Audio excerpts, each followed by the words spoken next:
Let's get into it. Sold Not For Sale podcast. Coach Colin here. We got Joe Rogan back on the Trump train, ladies and gentlemen. Thanks to Mr. Dennis Quaid. Listen.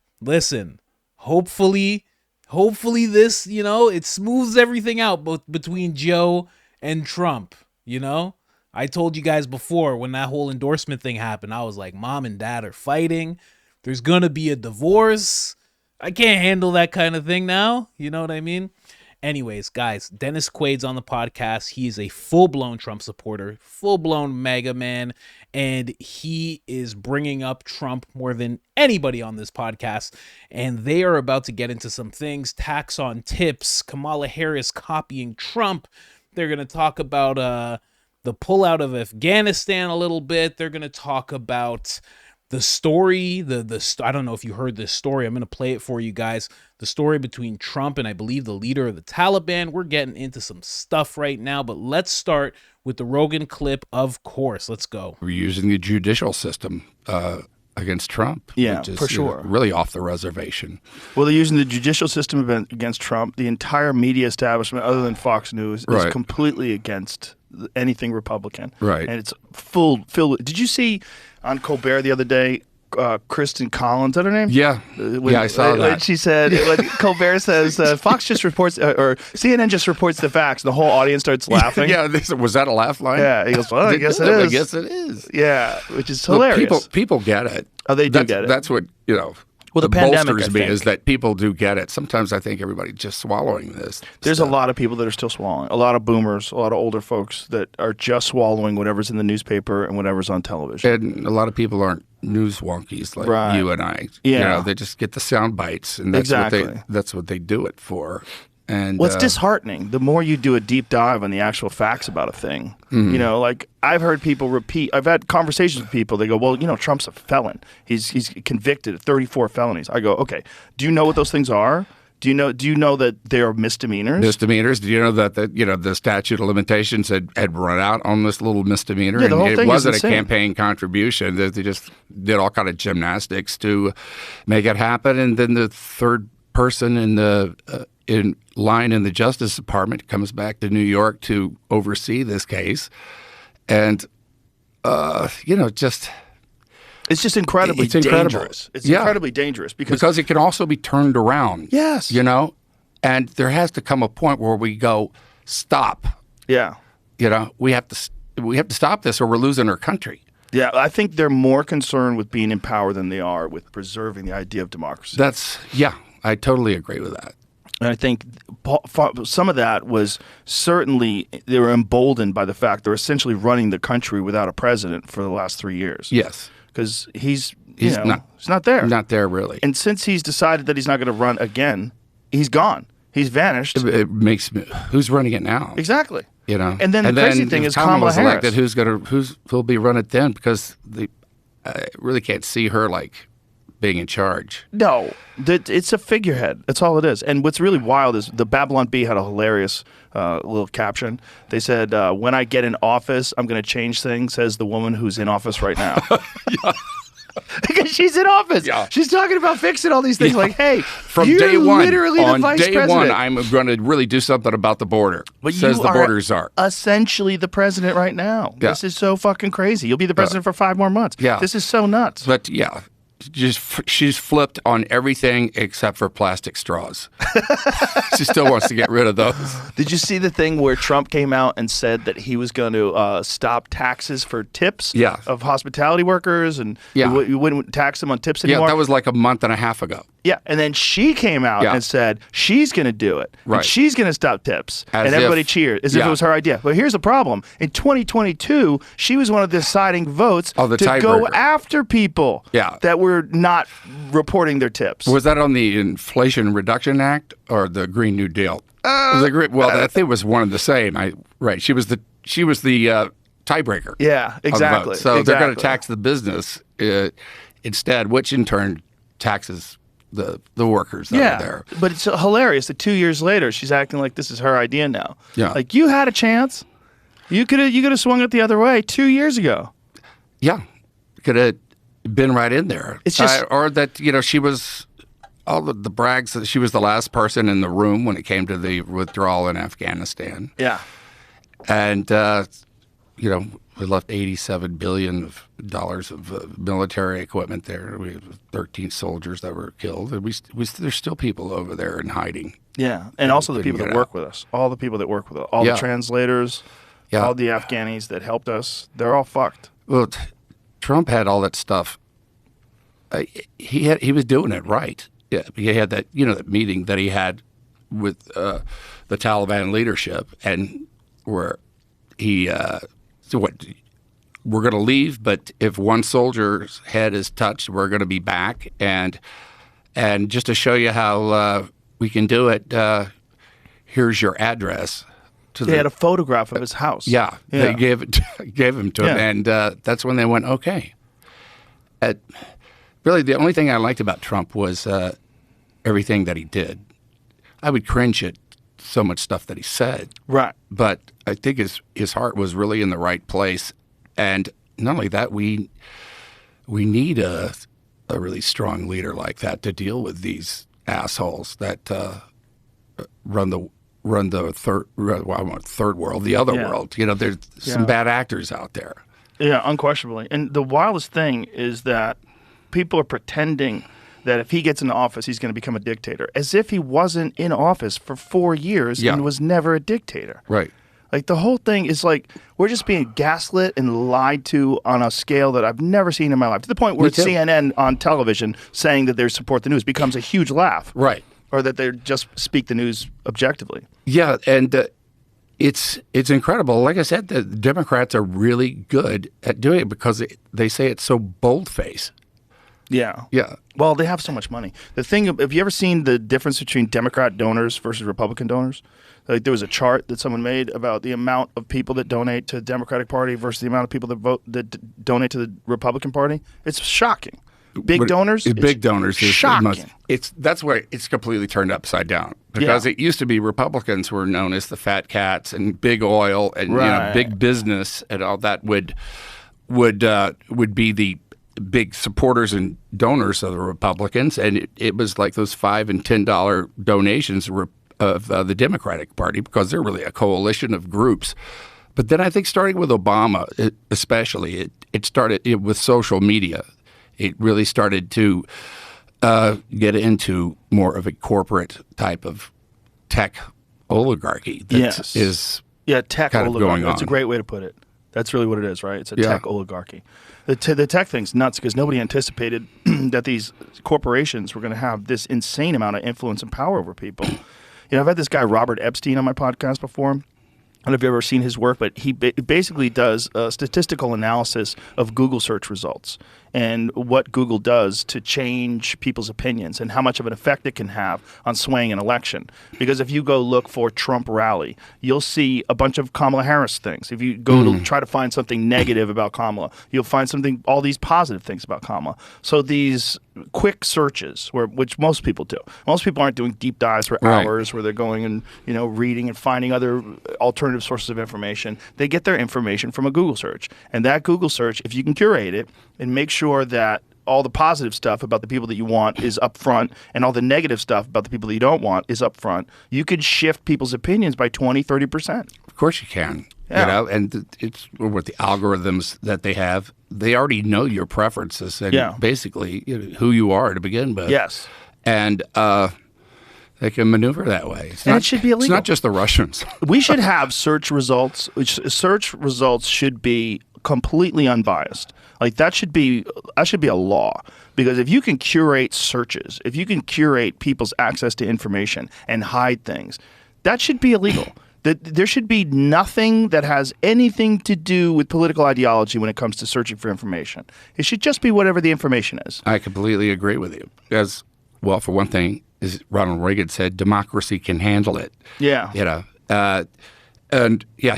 He testified before the House subcommittee back in the day, House of Un-American Activities. It said basically just let the communists go ahead and state their cause. It's okay to have a communist party in this country because the exchange of ideas and everything will play out and democracy can handle it. Yeah. But we're kind of excuse me, we're kind of going through with Reagan right now, the movie. We're going through we're being censorship is happening to us through Facebook.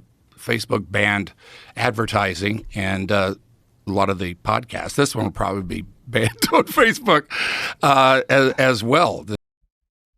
That's wild. So I didn't mention at the beginning, but he's actually, I believe they finished shooting and everything, the movie Reagan. It's just a story about Ronald Reagan from the beginning of his life up until he said goodbye to the American people and just everything in between. The reason that it got censored is because as it gets into the political realm of his life, there's something about election interference. And that's the thinking that they're like, we can't have this at this time. It's going to cause people to be distrusting and et cetera, et cetera. That's what they say. Also, there's a lot of similarities between Reagan and Trump.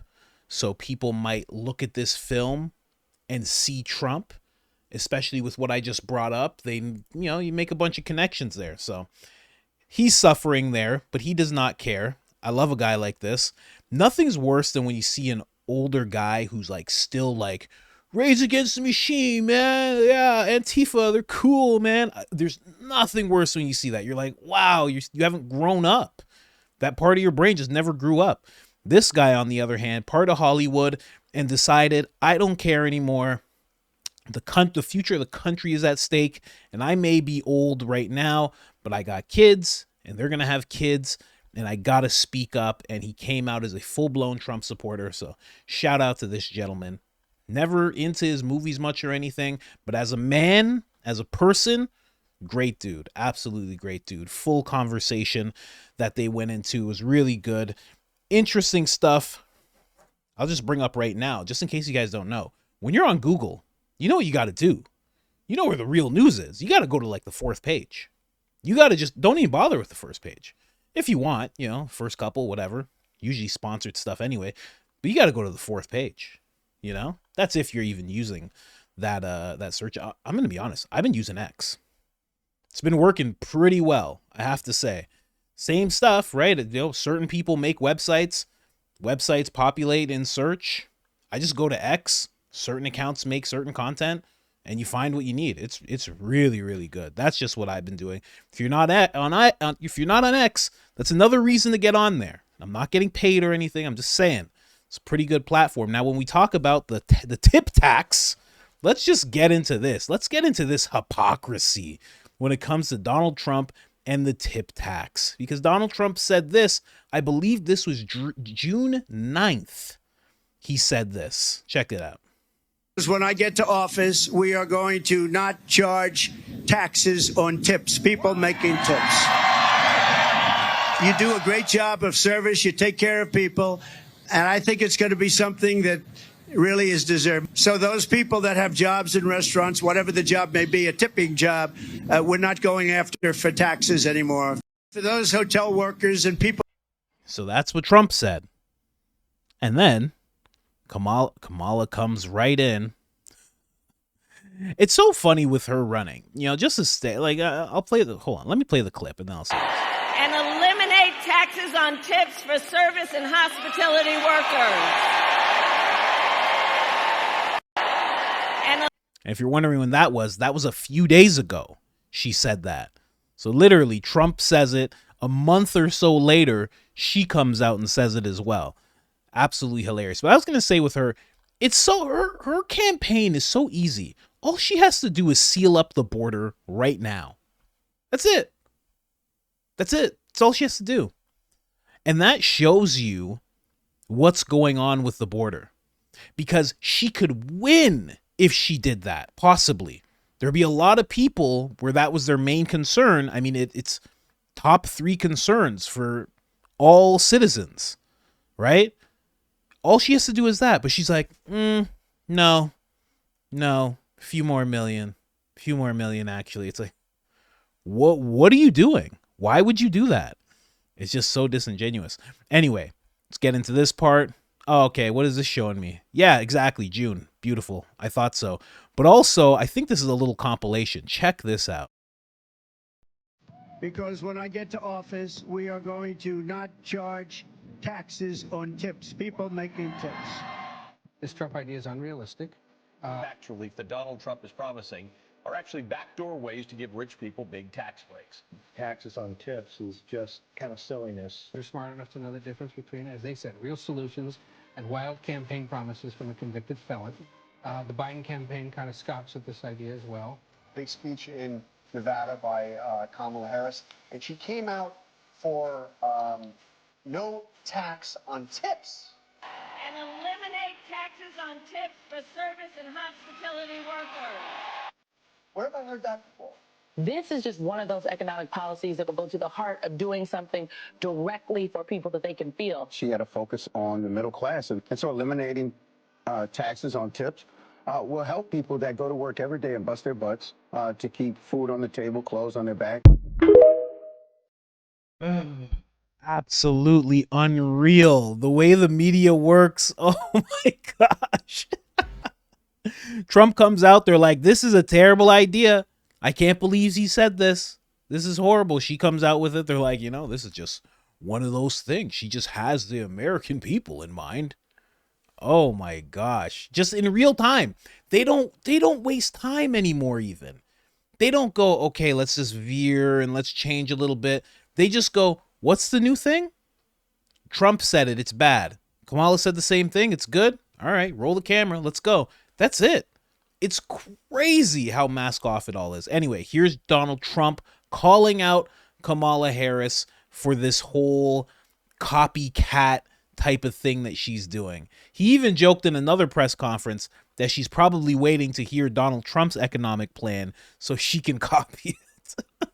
Anything like it. Even my statement on waiters, waitresses, caddies, a lot of great people that drive cars, no tax on tips. All of a sudden, out of the blue, she comes out. That was months ago I said that.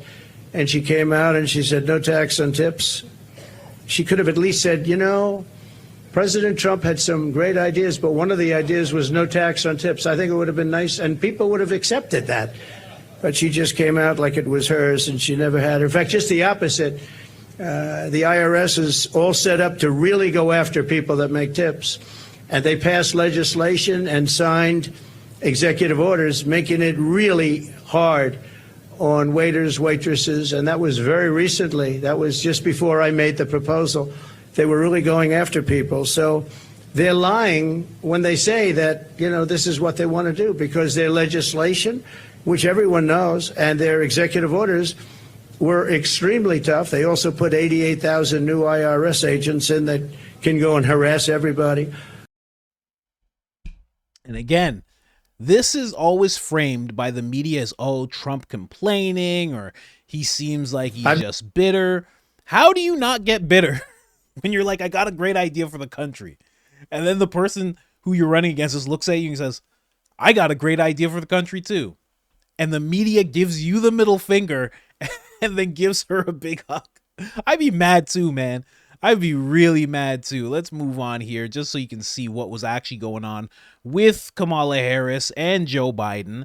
This is actually what they did. This is the vote that they were talking about, that Kamala Harris was the tiebreaker. So Biden's IRS plans to crack down on waiters' tips. This is not something she was for. She's literally just saying it because it's something good for the American people, and Trump was going to do it. You know what we need? You know what we need right now? We need Trump to say, I'm going to seal the border up like you've never seen before. And Kamala's going to be like, this border? Oh.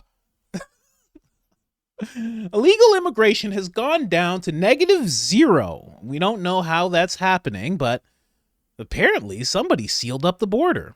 Anyway, Mean Gene Green getting confronted on this whole tip thing. Thanks, Green. Over the weekend, Vice President said she followed former President Donald Trump in saying she would support a proposal that would not tax tipped wages. If similar bill made its way to the President of the United States, President Biden, would he sign that? Is that something he's embraced before? Oh, absolutely. Look, this is something that the president supports. He supports eliminating taxes on tips for service and hospitality workers. Thanks, Green. So you heard what she said, right? You heard what she said? But you can see what's written there, right? But what did she say? Hold on. Wages.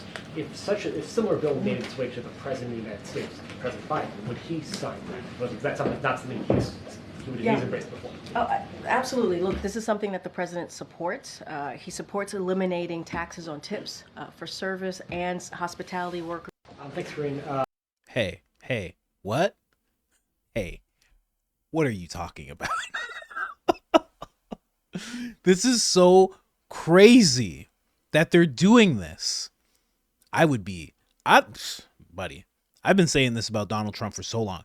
I couldn't tell you how mad I would be. I would be swearing at people. I'd be holding press conferences every day that were just 2-hour long podcasts with me just ranting about the deep state. And I'd be so mad. Especially after getting shot. Oh my gosh, I'd be so angry. Hold the press conference the next day. You know who did this? I'd be going off. I'd be going off if I was him. Look at this stuff. Trump says the whole tax on tip thing, right? This is so crazy. Former President Donald Trump vows to stop taxing. It would cost the federal government up to $250 billion over the next 10 years, according to nonpartisan watchdog group. Then Kamala Harris announces it. Kamala Harris is rolling out new policy positions. She's saying she'll fight to end taxes on It's like, hey, man, come on. Are you serious? The whole media reacts for this woman. Now, here's another clip, guys. I can't say for sure. A lot of people are saying this is obviously U.S. equipment, okay? All of it. People are saying that in Afghanistan, the Taliban had a parade with all of this equipment that we all know Biden left behind. I'm not sure if this is it. I'm not sure if the audio matches up with this, but this is what's been circulating. This is what people have been saying, and it kind of makes sense because there was so much, like Dennis Quaid even said in the clip, $87 billion worth of equipment left behind. So check this out.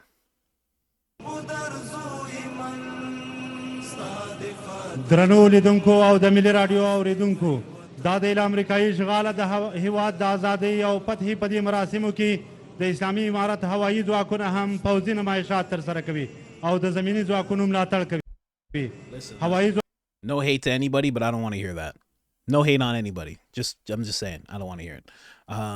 So you can see there's huge trucks, there are tanks, there are helicopters. There's a man in each one of these things, a couple of men.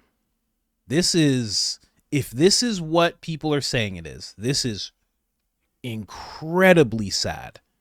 Incredibly sad. And it's almost, when you see this and you know how many men and women made the ultimate sacrifice, it almost makes you say, what was the point? Went there with the best intentions, leaving, having them have an actual full-scale army. And obviously it's no danger for the U.S. whatsoever. Obviously not. But how much are these guys going to be able to spread around? See, they have white flags. You know, I'm not quite seeing that Taliban symbol. I just saw white flags there. Again, I can't verify if this is actually them, but this is... man. It makes sense, though, with everything that was left behind. I mean, a lot of people, maybe you thought it was just artillery, maybe it's just some guns, but no. If you just pull out the way that the U.S. pulled out because of Biden, no. It's everything. It's everything they had. They were ready to go at it when they were over there. Man, so troubling. And then we're going to move on to this clip here. Again, no hate. I just don't want to hear whatever that was the guy was saying. And then we move on to this clip here. This is Sage Steele right here. The beautiful Sage Steele. This is the strong, the great and powerful Wesley Hunt. We need more men like him in Congress, I have to say. And of course, Byron Donalds. And he's about to tell an epic story about Trump. I never got to play this on this channel. Let's go. I'm gonna give you my favorite President Trump story.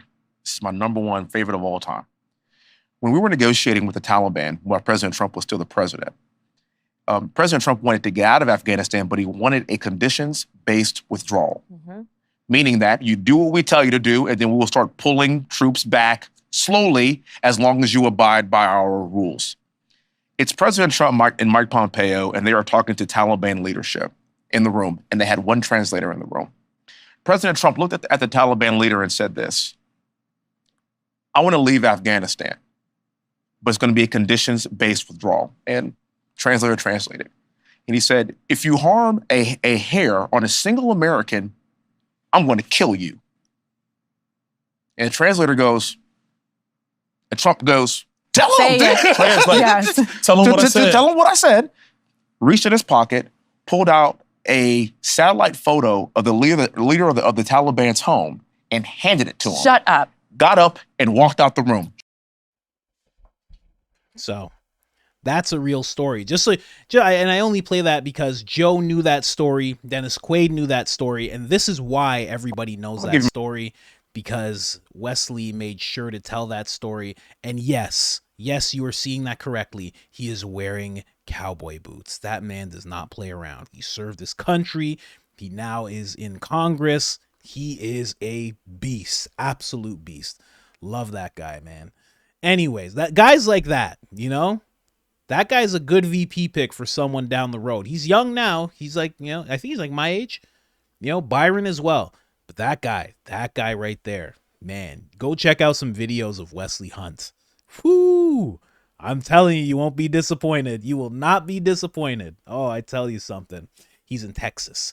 Now, anyways, guys, I just wanted to bring you guys all of that, It's crazy what's going on between Trump and Kamala Harris. We've never seen anything like this before.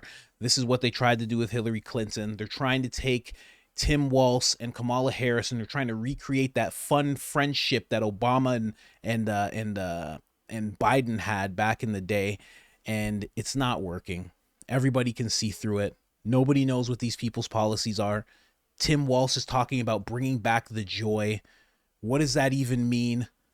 Just seal the border and get the fentanyl out of people's veins, please. Get it out of their veins and their nose. No one cares about bringing the joy. We got stand-up comedians for that. Are you crazy? It's absolute nonsense what's going on. I love that Joe Rogan's willing to call it out, although I know so many people are so mad about all the little indiscretions, but he's a man. He's a man. He's going to have opinions. He's going to say this. It's going to upset you. He's going to say other things. You're going to love it. That's just the way it goes. That's just the way it goes, guys, So that for me, this was one of those. I love it. And the whole episode is like that. Anyways, guys, like, subscribe, turn on the notifications. It helps the channel tremendously. And other than that, I'm out.